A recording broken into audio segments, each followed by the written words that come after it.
마가복음 4장 1절에서부터 20절 말씀까지 읽겠습니다. 4장 1절 말씀. 예수께서 다시 바닷가에서 가르치시니 큰 무리가 모여 들거늘 예수께서 바다에 떠 있는 배에 올라 앉으시고 온 무리는 바닷가 육지에 있더라. 이에 예수께서 여러 가지 비유로 가르치시니 그 가르치시는 중에 그들에게 이르시되 들으라. 씨를 뿌리는 자가 뿌리러 나가서 뿌릴새 들으는 길가에 떨어짐에 새들이 와서 먹어버렸고 들으는 흙이 얕은 돌밭에 떨어짐에 흙이 깊지 아니하므로 곧 싹이 나오나 해가 돋은 후에 다시 타서 뿌리가 없으므로 말랐고 들으는 가시떨기에 떨어짐에 가시가 자라 기운을 막음으로 결실하지 못하였고 들으는 좋은 땅에 떨어짐에 자라 무성하여 결실하였으니 30배나 60배나 100배가 되었느니라 하시고 또 이르시되 들을 귀 있는 자는 들으라 하시니라. 예수께서 홀로 계실 때에 함께한 사람들이 12제자와 더불어 그 비유에 대하여 물으시니 이르시되 하나님 나라의 비밀을 너희에게는 주었으나 외인에게는 모든 것을 비유로 하나니 이는 그들로 보기는 보아도 알지 못하며 듣기는 들어도 깨닫지 못하게 하여 돌이켜 죄사함을 얻지 못하게 하려 함이라 하시고 또 이르시되 너희가 이 비유를 알지 못할진대 어떻게 모든 비유를 알겠느냐. 뿌리는 자는 말씀을 뿌리는 것이라. 말씀이 길가에 뿌려졌다는 것은 이들을 가리킴이니 곧 말씀을 들을 때 사탄이 즉시 와서 그들에게 뿌려진 말씀을 빼앗는 것이요 또 이와 같이 돌밭에 뿌려졌다는 것은 이들을 가리킴이니 곧 말씀을 들을 때에 즉시 기쁨으로 받으나 그 속에 뿌리가 없어 잠깐 견디다가 말씀으로 인하여 환난이나 박해가 일어나는 때에는 곧 넘어지는 자요 어떤 이는 가시떨기에 뿌려진 자니 이들은 말씀을 듣기는 하되 세상의 염려와 재물의 유혹과 기타 욕심이 들어와 말씀을 막아 결실하지 못하게 되는 자요 좋은 땅에 뿌려졌다는 것은 곧 말씀을 듣고 받아 30배나 60배나 100배의 결실을 하는 자니라. 본문 말씀에서 예수님께서는 비유로 하나님 나라의 비밀을 가르치십니다. 2절 말씀에서는 하나님 나라라는 말이 없지만은 이 비유가 하나님 나라를 가르치는 말이 없지만은 11절 말씀에 예수님께서 이 비유를 통해서 하나님 나라의 비밀을 너희에게 주었다고 말씀하시므로 예수님께서는 비유로 하나님 나라의 비밀을 가르치시고 있는 것입니다. 비유라는 말의 원어의 의미는 곁에 둔다는 말입니다. 파라볼레. 파라라는 말은 곁이라는 말이고 볼레라는 말은 둔다는 말입니다. 그러니까 잘 아는 사물과 잘 모르는 사물을 서로 곁에 두고 비교함으로써 잘 모르는 사물을 정확하게 알게 하는 방법입니다. 예수님께서는 사람들이 잘 모르는 천국을 가르쳐 주기 위해서 그 당시에 누구나 잘 아는 씨 뿌리는 자의 일을 곁에 두고 가르치십니다. 3절 말씀에 씨 뿌리는 자가 뿌리러 나갔다고 합니다. 씨 뿌리는 자의 비유는 공간복음서 즉 마태, 마가, 누가복음에 다 기록되어 있는 누구나 아는 말씀입니다. 씨 뿌리는 일은 그 당시 가장 기본적인 일로 누구나 이해하는 기본적인 일입니다. 물론 오늘날에는 씨를 뿌려 어떻게 농사하는지 모르는 사람들이 많지만요. 먼저 씨 뿌리는 자의 비유를 이해하기 위해서 필요한 가장 중요한 사실은 씨는 무엇이고 씨 뿌리는 자는 누구냐 하는 것입니다. 첫째 물음의 답이 14절 말씀에 나옵니다. 뿌리는 자는 말씀을 뿌리는 것이라. 즉 씨는 하나님의 말씀을 나타냅니다. 우리는 그저 때를 얻든지 못 얻든지 하나님의 말씀을 뿌리는 일에 힘써야 합니다. 하나님의 말씀을 뿌리면 천국이 나타나고 세상의 씨를 뿌리면 세상이 나타나는 것입니다.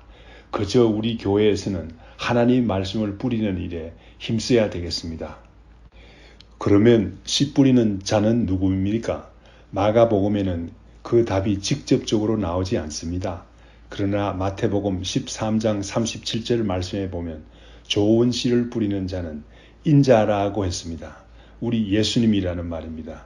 예수님은 천국 복음이라는 씨를 뿌리기 위해서 이 땅에 오신 분입니다. 주인의 명령을 따라서 씨 뿌리는 일꾼들이 있는 것처럼 천국 복음은 우리 주님께서 가르치시지만 주님께서 사명을 주어서 복음 전가하는 사람들이 있는 것입니다. 사도 바울도 고전 4장 1절 말씀에서 고린도전서 4장 1절 말씀에서 사람이 마땅히 우리를 그리스도의 일꾼이요 하나님의 비밀을 맡은 자로 여길지어다 라고 했습니다. 바울의 일행과 같이 하나님의 말씀을 전하는 사람들을 그리스도의 일꾼이라고 했습니다. 그러나 궁극적으로 복음 전도의 씨앗은 우리 주님께서 뿌리는 것이지요. 우리는 그저 우리 주님의 지도하심에 따라 하나님의 말씀을 전하는 것입니다. 때로는 비밀스러운 천국 복음을 다 이해하고 뿌리는 것은 아닙니다. 그저 주님의 명령에 따라서 주인의 명령에 따라서 천국 복음을 씨앗을 뿌리며 전하는 것입니다. 오늘의 본문 말씀 4절에서 7절 말씀에서는 복음이 자라지 못하는 세 종류의 마음밭이 있다는 사실을 밝히고 있습니다. 15절에서 19절에서는 그 의미를 설명합니다. 4절 말씀에 보면 씨를 뿌렸는데 어떤 씨는 길가에 떨어졌습니다. 길가는 단단한 땅입니다. 덮을 흙이 없습니다. 흙이 씨를 덮지 못하니 공중에 날아다니는 새들이 보고 먹어버립니다. 그러니 씨가 없어져 버렸습니다. 거기에 결실을 기대할 수 없지 않습니까? 15절에서는 이 비유의 의미를 잘 설명하고 있습니다. 이 사실은 말씀은 듣는 사람이 길가와 같이 단단한 마음밭의 소유자입니다. 그래서 말씀이 싹도 나기 전에 사탄이 와서 뿌려진 말씀을 빼앗아 간다는 예수님의 말씀이십니다. 5절에서 6절 말씀에는 돌밭이 나옵니다. 성지에는 이런 돌밭이 많다고 합니다. 흙이 조금밖에 없습니다. 그러므로 그런 밭에는 씨를 뿌리면 처음에 싹은 잘 납니다. 그러나 곧 마릅니다. 왜냐하면 씨가 뿌릴 때에는 흙이 깊어야 합니다. 해가 돋아서 쨍쨍 쬐게 되면 싹이 난 씨앗이 말라버립니다.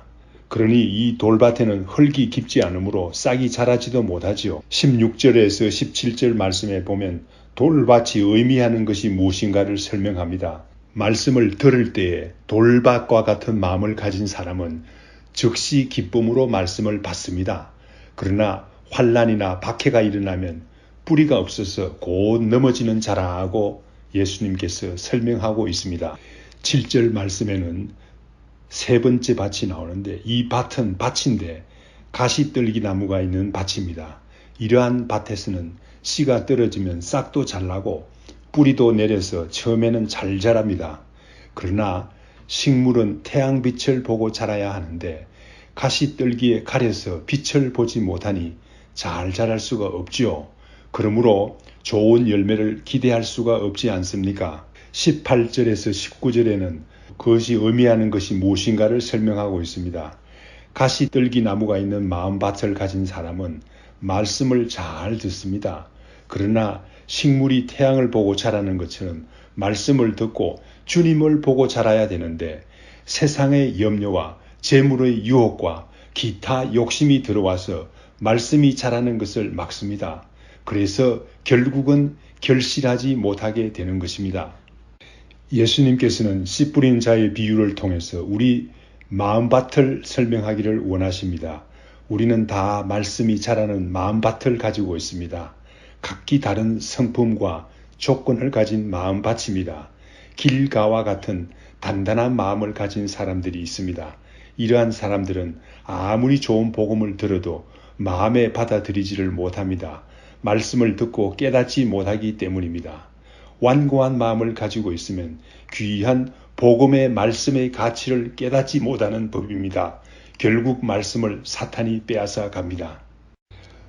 어떤 사람들은 돌밭과 같은 마음을 가진 사람이 있습니다. 이분들은 처음에 기쁨으로 복음을 받아들이지만 환난이나 박해가 올 때 쉽게 믿음을 버리는 사람들입니다. 그 마음속에 돌 같은 강팍한 것을 버리지 않기 때문입니다. 그러므로 말씀이 깊이 자라지 못합니다.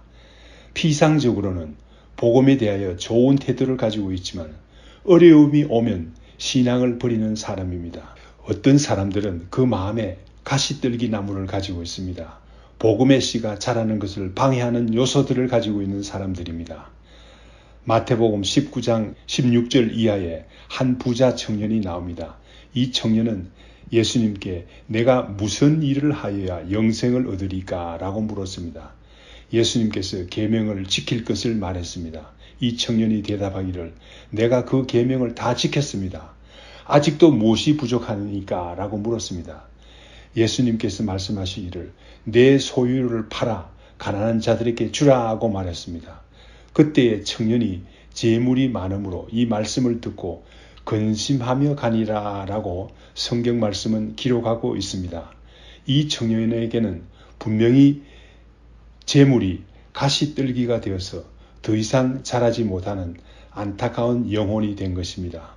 마음의 가시떨기와 같은 것은 전지 가위로 잘라버려야 복음이 자랄 수가 있습니다. 어떤 사람들은 지식이, 어떤 사람들은 지위가 가시떨기 나무가 되기도 합니다. 그러나 복음이 자라기 위해서는 가시떨기와 같은 것들을 잘라버려야 합니다. 마지막으로 8절과 20절 말씀에서는 복음이 열매 맺는 마음밭과 그 설명이 나옵니다. 어떤 씨는 좋은 땅에 떨어졌습니다. 결실하여서 100배나 60배나 30배의 결실을 맺었다고 합니다. 20절 말씀에 이런 사람은 말씀을 듣고 깨닫는 자라고 했습니다. 이런 사람들은 복음을 듣고 깨달을 뿐만 아니라 복음이 자라서 결실할 수 있는 마음의 토양과 환경이 갖추어진 사람입니다. 그래서 복음의 열매들이 맺히는데 100배나 60배나 30배나 수확을 하는 사람들입니다. 얼마나 귀한 마음밭을 가진 사람들입니까? 모든 성도들이 부러워하는 마음밭입니다. 어떻게 이런 귀한 마음을 가질 수가 있습니까? 우리가 천국 복음이 열매 맺는 귀한 마음밭을 가지면 우리 주님께서 얼마나 기뻐하시겠습니까? 우리가 어떻게 이런 귀한 마음밭을 가질 수가 있습니까? 9절 말씀에 보면 예수님께서 귀 있는 자는 들으라 라고 했습니다. 먼저 하나님의 말씀을 듣는 귀를 가지는 자가 되는 것입니다. 그래서 하나님의 말씀을 듣고 진실로 깨닫는 자가 되는 것입니다. 또한 우리 마음을 늘 새롭게 하는 것입니다. 우리 마음을 늘 새롭게 해서 마음속에 있는 강팍한 요소들을 제거하며 어려움이 있을 때 넘어지지 않도록 해야 합니다. 가시떨기와 같은 복음이 자라는데 방해가 되는 요소들을 믿음으로 제거해야 합니다. 에스겔 36장 25절에서 27절 말씀에 다음과 같이 말씀하고 계십니다. 맑은 물을 너희에게 뿌려서 너희로 정결하게 하되 곧 너희 모든 더러운 것에서와 모든 우상 숭배에서 너희를 정결하게 할 것이며 또 새 영을 너희 속에 두고 새 마음을 너희에게 주되 너희 육신에서 굳은 마음을 제거하고 부드러운 마음을 줄 것이며 또 내 영을 너희 속에 두어 너희로 내 율례를 행하게 하리니 너희가 내 규례를 지켜 행할지라 라고 말씀하십니다. 이 말씀에서 누가 맑은 물을 뿌려서 정결하게 합니까?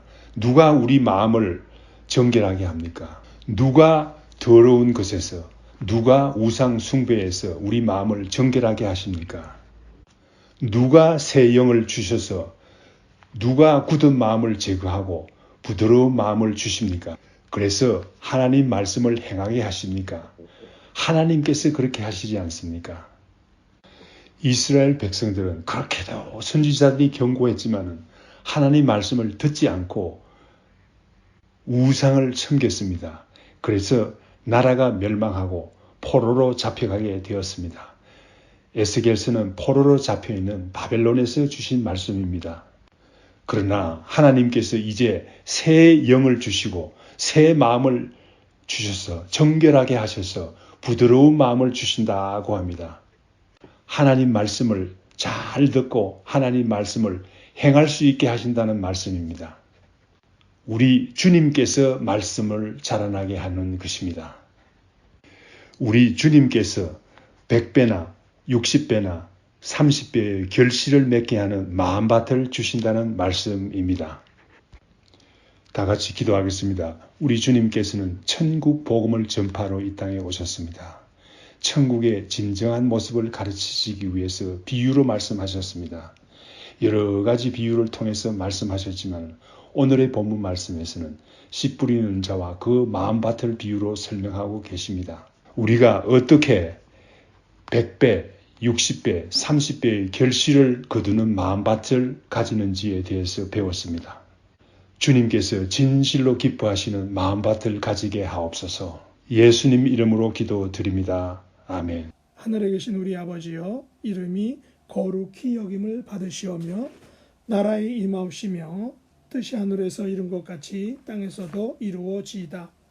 오늘날 우리에게 일용할 양식을 주옵시고 우리가 우리에게 죄 지은 자를 사하여 준 것 같이 우리 죄를 사하여 주옵시고 우리를 시험에 들게 하지 마옵시고 다만 악에서 구하옵소서.